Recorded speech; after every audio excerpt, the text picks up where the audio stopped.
Bapak Ibu Shalom.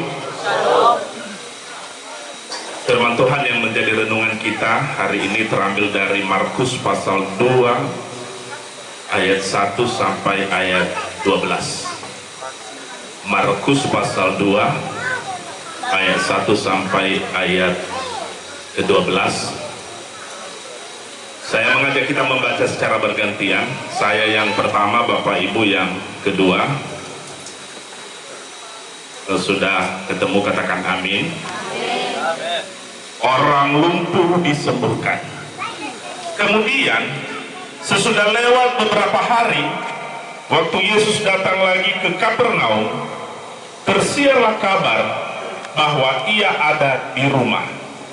Maka datanglah orang berkerumun, ia tidak ada lagi pantas, barang terbuka pintu indah, sementara ia mengatakan firman kepada mereka. Ada orang-orang datang membawa kepadanya seorang lumpuh, digotong oleh 4 orang. Tetapi mereka tidak dapat membawanya kepadanya karena orang banyak itu. Lalu mereka membuka atap yang di atasnya. Sesudah terbuka, mereka menurunkan tilam tempat orang lumpuh itu terbaring. Ketika Yesus melihat iman mereka, berkatalah ia kepada orang lumpuh itu, "Hai anakku, dosamu sudah diampuni." Tetapi di situ ada juga duduk beberapa ahli Taurat. Mereka berpikir dalam hatinya, Mengapa orang ini berkata begitu? Ia menghujat Allah. Siapa yang dapat mengampuni dosa selain daripada Allah sendiri? tetapi Yesus sudah mengetahui dalam hatinya bahwa mereka berpikir demikian. Lalu dia berkata kepada mereka, "Mengapa kamu berpikir begitu dalam hatimu? Manakah lebih mudah mengatakan kepada orang lumpuh ini, dosamu sudah diampuni, atau mengatakan, bangunlah, angkatlah tilammu dan berjalanlah? Tapi supaya kamu tahu bahwa di dunia ini Anak Manusia berkuasa mengampuni dosa." Berkatalah ia kepada orang lumpuh itu, Kepadamu kukatakan, bangunlah, angkatlah tempat tidurmu dan pulanglah ke rumahmu. dan orang itu pun bangun, segera mengangkat tempat tidurnya dan pergi keluar di hadapan orang-orang itu, sehingga mereka semua takjub lalu memuliakan Allah. Katanya, Yang begini belum pernah kita lihat. Amin. Menarik kalimat yang terakhir. Yang begini belum pernah kita lihat. Salam. Senang di acara yang sangat luar biasa ini saya menyampaikan firman. Saya sangat bahagia. Walaupun mungkin Bapak Ibu bicara dalam hati. Ini acara peletakan batu pertama, khotbah tentang orang sakit, khotbah tentang orang lumpuh. Mungkin saja ada yang berpikir seperti itu. Apalagi yang baru selesai belajar mata kuliah hermeneutik. Tentu Pak Bohi sudah berbicara bagaimana struktur khotbah, bagaimana khotbah itu harus sesuai konteks. Ternyata sekarang jauh dari konteks. Sebenarnya tidak jauh-jauh kali. Yang menarik di sini adalah kalau kita melihat peran dari firman Tuhan ini, maka ada banyak peran. Pertama ada Yesus. Yesus ia ada di dalam rumah. Yang kedua ada orang banyak. Orang banyak mendengarkan Yesus. Yang ketiga ada orang sakit. Dan yang keempat ada 4 orang yang menggotong orang sakit. Bapak Ibu, saya tidak bicara tentang mukjizat penyembuhan, tapi saya mau bicara orang-orang yang ada di sekeliling Yesus dan 4 orang juga yang menggotong orang sakit. Dan ini ada hubungannya dengan tema Natal tahun 2022. Tidak ada jalan lewat pintu, atap pun jadi. Maka mereka memilih jalan lain. Karena di pintu sudah tertutup, maka 4 orang ini memilih jalan atap. Atap rumah pun dibongkar. Memang luar biasa. Kadang-kadang ada istilah di sini Pak Bupati, istilah Pak Pembina. Saya mau berbagi kepada kita semua. Iman gila katanya. Iman gila itu diterjemahkan oleh Pak Wa'a yang membuat channel YouTube di Prodi Teologi Hunelada. Jadi Bapak Ibu, saya mengajak nanti setelah acara ini buka channel YouTube, cari Hunelada, jangan lupa subscribe. Ya, kalau mau cari Helemo Ministry juga tidak apa-apa. Iman gila. Kadang-kadang iman gila di luar nalar. STT ini berdiri, walaupun mungkin Bapak Ibu tidak setuju dengan istilah Pak Pembina ya, tapi saya sangat tertarik. Iman gila. Iman di atas rata-rata. Karena kalau iman di atas rata-rata, maka perbuatannya atau tindakannya juga rata-rata. Ini harus di atas rata-rata. Yesus berkata, kalau kamu punya iman sebesar biji sesawi, Hunelada, katakan kepada gunung ini, berpindahlah, maka berpindah. Saya sebenarnya berdiri di atas gunung sebelumnya, tapi oleh iman gila, gunung ini dipindahkan sehingga ini telah menjadi rata. Iman gila mendirikan perguruan tinggi di tengah-tengah hutan karet. Orang berkata, apalah lelemoyo? Apalah lelemoyo? Apalah Nias Barat? Kalau bicara masalah keuntungan, kenapa harus buka perguruan tinggi di Nias Barat? Di tengah-tengah hutan pula. Kenapa tidak buka di Gunung Sitoli? Kenapa tidak buka di Nias Selatan? Atau mungkin di kota besar? Kenapa bukan orang-orang dari Nias Barat dibawa ke sana? Ke kota Medan, di mana mungkin perguruan tinggi ini didirikan. Tetapi Tuhan berkata, di sini di Nias Barat. Kenapa? Karena Nias Barat itu Soguna Bajato. Amin. Nias Barat itu Soguna Bajato. Coba bayangkan kalau tidak ada perguruan tinggi di Nias Barat. Beberapa kali dicoba, diusahakan, dirintis mendirikan perguruan tinggi. Tapi Yayasan Relove Indonesia dengan iman gilanya memulai dari sesuatu yang tidak ada. Di sini saya pendeta, tapi di sini saya belajar bagaimana iman itu. Pak Bupati, bagaimana mahasiswa setiap malam diajak berdoa bersama. Dulu bangunan di depan, itu setiap saat mahasiswa berkumpul dan berdoa. Bagi saya yang, kalau saya tipologinya D lebih tinggi, itu tidak masuk akal. Mereka mendoakan, Tuhan, janganlah di sini berdiri bangunan.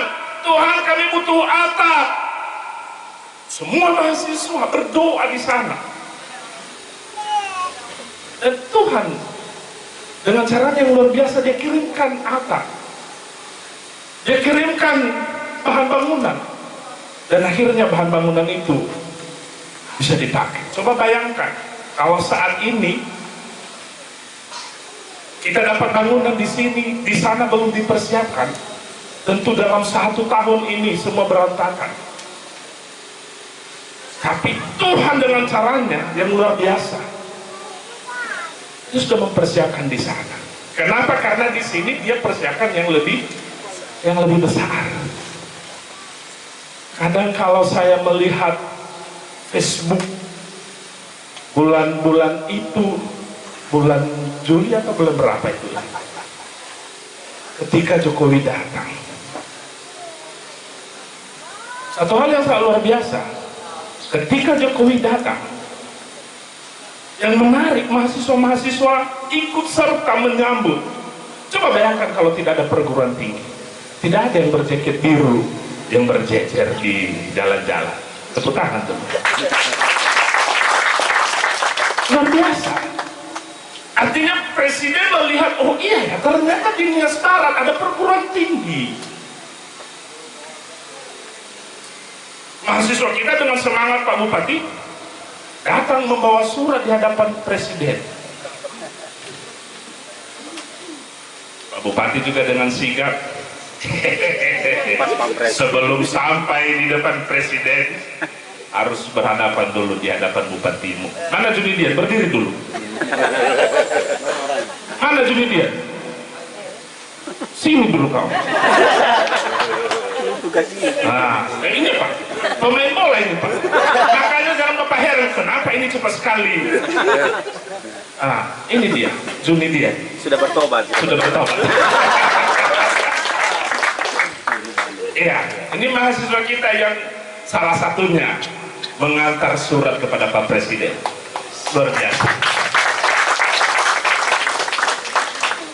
Walaupun sebelum itu ada kisah menarik juga Pak. Kami ibaratnya tamu tadi undang ketika Pak Basuki datang. Luar biasa Pak Pembina ini intel juga Bapak ini. Dia tahu kemana para pejabat negara datang. Saya tidak tahu dari mana dia dapat info Pak Basuki datang. Nah, karena dia punya iman gila, pemikirannya udah kemana-mana. Katanya kita harus cegah Pak Basuki di jembatan Sobo. Saya sendiri dalam hati, ini ide apa lagi yang muncul? Apakah kita dikasih kesempatan atau tidak? Kami 2 jam Pak Bupati menunggu, lengkap kita agak. 2 jam menunggu, orang-orang masih belum datang. Kami bilang, ini benar nggak Pak Basuki kesini ya? Dan akhirnya Pak Basuki datang. Pak Basuki dengan gayanya yang tanpa basa-basi turun datang, dan kami hampir tidak ada waktu. Ini bagaimana ini? Bagaimana kita menyampaikan surat kita? Ya untuk dengan pejabat Nias Barat, saya sangat sangat hormat, sangat respect kepada Pak Bupati dan Wakil Bupati. Kenapa? Karena orangnya low profile. Tanpa ini kesempatan, mumpung ada Pak Wabu tolong kasih sama Pak Basuki. Pak Wabu juga dengan ya entah mungkin Pak Wabu dalam hatinya ini apalagi ini sama Pak Pendeta dan lain-lain, langsung dikasih. Luar biasa. Apa kata Pak Basuki? Proposalnya mana? Karena surat yang kami kasih hanya satu bunyinya, mohon diterima untuk beraudiensi. Entah apa yang disampaikan, tapi memang pejabat Indonesia ini sangat luar biasa. Mereka tahu sebelum kita minta, oh ini pasti mereka apa ini. Besoknya dia kirim tim Pak, dia kirim tim melihat tempat ini, tim dari Cipta Karya. Jadi awalnya ini yang turun di sini adalah Cipta Karya. Di situ kami mulai mengganggu Pak Bupati. Setelah Cipta Karya mengatakan ini kita akan bangun Rusunawa. Nah saat itu Pak Bupati juga dengan gayanya yang sangat-sangat juga bersahabat mau diganggu. Memang kami ini laki-laki pengganggu. Tidak peduli apakah di kantor, bahkan ya mohon maaf sebenarnya Pak Bupati kami juga agak tidak sopan sebenarnya. Ada satu peristiwa Pak Bupati sedang berduka. Pak Bupati sedang berduka, tetapi kami tidak peduli dengan duka Pak Bupati. Mereka panomo ke Pak Bupati bahwa ini. Dan puji Tuhan Pak Bupati dengan gayanya yang luar biasa menerima kami dan menandatangani surat-surat. Termasuk juga sampai di bawahan-bawahan juga para kadis. Tepuk tangan di sini ada gurunya Pak Gohi. Kadis PKPLH. Ini teman saya waktu SMP dan masih berteman sampai sekarang. Jadi saya melihat Nias Barat ini para pejabatnya memang betul-betul memikirkan Soguna Bagato. Jadi tidak salah kalau Pak Bupati dan Wagub ke depan ini itu mungkin. Dipaci Pak Pendeta. Artinya memang betul-betul sangat. Untuk STT Anugerah Misi Nias Barat kami bersaksi bahwa Pak Bupati, Pak Wagub, dinas-dinas sangat terbuka membantu kami. Bapak Ibu kembali kepada firman Tuhan. Bagaimana ini dulu? Kita suruh pergi. Salibkan. Udah pergi. Ya siapa tahu ada yang nanya-nanya. Yang mana si Jumidian itu? Karena waktu tim Cipta Karya datang, yang mereka tanya, mana mahasiswa itu? Saya panggil. Ini dia. Ya sebenarnya ada juga, tapi saya cerita aja ya. Ada juga ibu-ibu nekat sebenarnya saat itu. Ibu-ibu nekat lagi berbadan dua, tidak peduli juga dia mau ketemu dengan Pak Jokowi. Juga mengantar surat. Jadi luar biasa surat yang sampai kepada pemerintah hari itu. Ada yang diantar dikasih mahasiswa, ada yang dikasih ibu pembina bersama dengan bayi di dalam kandungan, ada yang dikasih Pak Ketua di Tetesua. Pokoknya banyak sekali. Dan akhirnya memang Presiden juga memberikan kita banyak. Bukan hanya Rusunawa Bapak Ibu, juga akan memberikan ruang kelas baru. Tepuk tangan. Artinya apa? Ini kembali kepada firman Tuhan, tidak terlalu panjang ini. Bahwa kadang-kadang dalam hidup ini, ketika pintu tertutup, jangan ragu, ada atap yang bisa dibongkar. Amin. Jangan ragu, ada atap yang bisa dibongkar. Yang penting adalah bagaimana orang bisa sampai di hadapan Tuhan Yesus. Sebenarnya kalau saya mengkritik orang banyak. Sebenarnya kalau kita bayangkan mungkin seperti ini, Yesus ada di dalam ruangan itu. Banyak sekali orang di luar. Lalu ada orang yang membawa orang lumpuh. Apa salahnya namun mereka pergi, geser. Ini kami mau bawa orang ini kepada Yesus. Tapi apa yang terjadi? Manusia banyak sekali yang egois, hanya memikirkan diri sendiri. Mereka tidak mau bergeser. Mungkin pura-pura lelarong. Mungkin ketika orang yang empat ini mencolek-colek mereka, Pak, tolonglah geser dulu biar kami bawa ini. Mereka tidak peduli. Tapi orang yang empat orang ini, mereka bekerja sama, mereka menggotong orang sakit ini dengan cara mereka. Saya tidak bisa bayangkan bagaimana mereka membawa orang sakit ini di atas atap.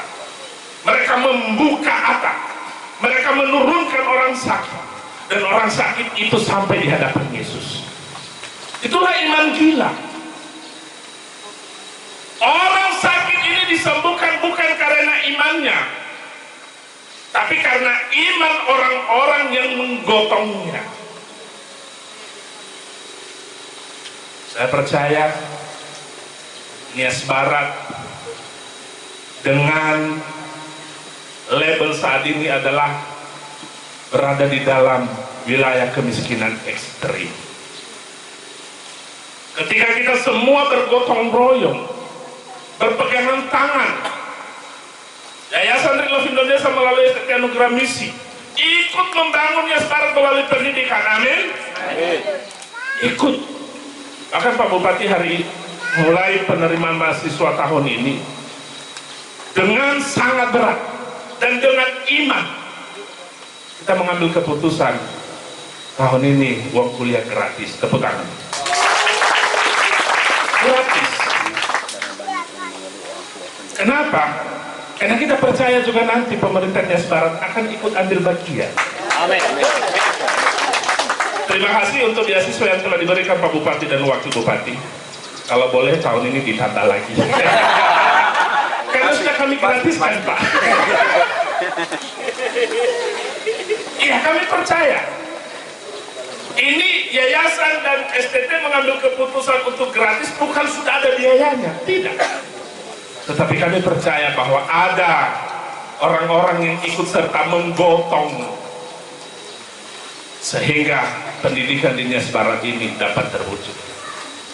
Bangunan ini hari ini kita letakkan batu pertama. Itu karena kita percaya kita punya Tuhan yang luar biasa, Tuhan yang mau mendengarkan, Tuhan yang peduli, dan kita percaya bahwa Tuhan juga menggerakkan orang-orang untuk ikut serta. Terima kasih untuk semua yang telah ikut serta bersama-sama untuk hari ini kita meletakkan sejarah yang luar biasa. Setelah saya berkhotbah ini, kita akan bersama-sama ke sana meletakkan batu pertama. Saya tidak akan kembali ke tempat duduk saya, tapi kita akan langsung melanjutkan kegiatan kita untuk meletakkan batu pertama.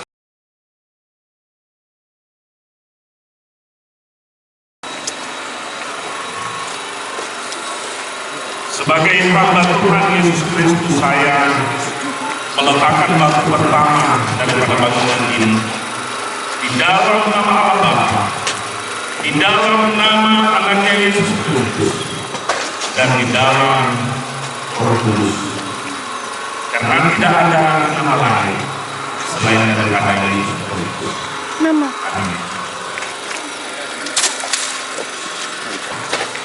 Bangunan Roh Kudus SDRM Nias Barat semoga menjadi berkah bagi seluruh masyarakat Nias Barat dan lebih khusus bagi seluruh generasi muda Kabupaten Nias Barat. Tuhan memberkati.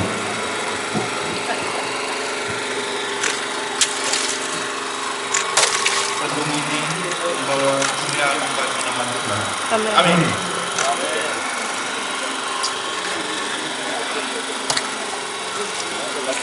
Dia yang mengenal. Amin. Bapak pembina, bapak kan kepala.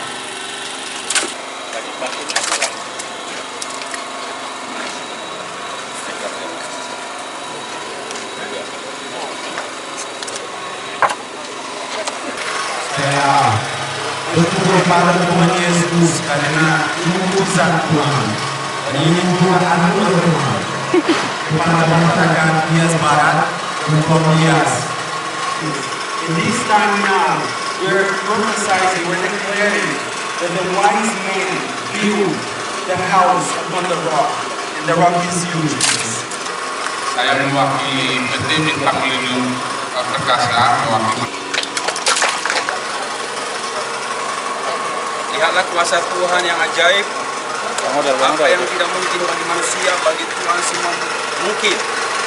Mari tingkatkan iman percayamu. Jangan ragukan Tuhan. Dia yang mulai dan Dia yang mencukupkan apapun kebutuhan di sini, dan Dia akan menyelesaikan untuk kemuliaannya. Amin.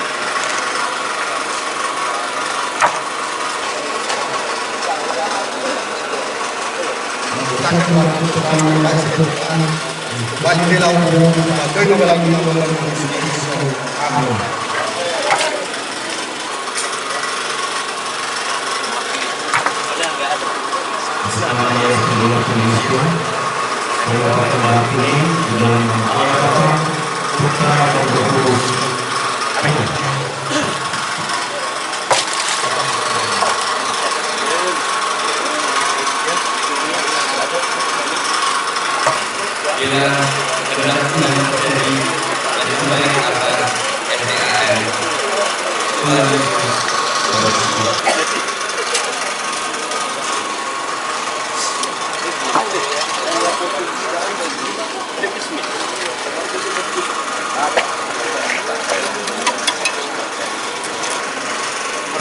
izin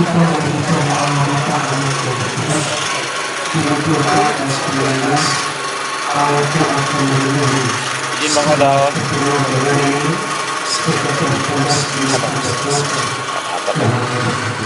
Apa?